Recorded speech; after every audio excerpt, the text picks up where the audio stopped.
കായംകുളം പുല്ലുകുളങ്ങര കളരിക്കലിൽ അഭിഭാഷകനായ മകന്റെ വെട്ടേറ്റ് മരിച്ച പിതാവിന്റെ സംസ്കാര ചടങ്ങ് നടത്തി.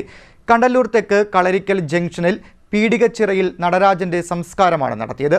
മകൻ നവജിത്തിന്റെ ആക്രമണത്തിൽ ഗുരുതരമായി പരിക്കേറ്റ നടരാജന്റെ ഭാര്യ സിന്ധു ചികിത്സയിൽ തുടരുകയാണ്.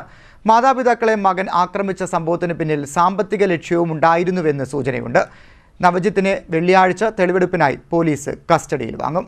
കായംകുളം പുല്ലുകുളങ്ങര കളരിക്കലിൽ അഭിഭാഷകനായ മകന്റെ വെട്ടേറ്റ് ദാരുണമായി കൊല്ലപ്പെട്ട പിതാവിന്റെ സംസ്കാര ചടങ്ങ് നടത്തി. കണ്ടല്ലൂർ തെക്ക് കളരിക്കൽ ജംഗ്ഷനിൽ പീടികച്ചിറയിൽ നടരാജന്റെ സംസ്കാര ചടങ്ങാണ് നടന്നത്. കഴിഞ്ഞ ദിവസമാണ് നടരാജനെയും ഭാര്യ സിന്ധുവിനെയും ഇവരുടെ മകൻ നവജിത്ത് ക്രൂരമായി ആക്രമിച്ചത്.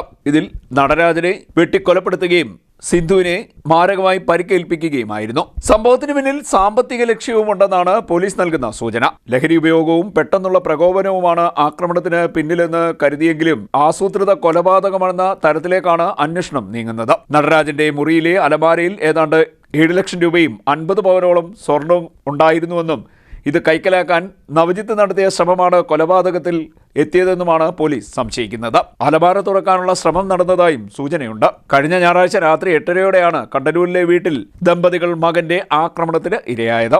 നവജിത്തിനെ തെളിവെടുപ്പിനായി വെള്ളിയാഴ്ച കനകക്കുന്ന് പോലീസ് കസ്റ്റഡിയിൽ വാങ്ങും. ഇതിനായി ഹരിപ്പാട് കോടതിയിൽ അപേക്ഷ നൽകിയിട്ടുണ്ട്.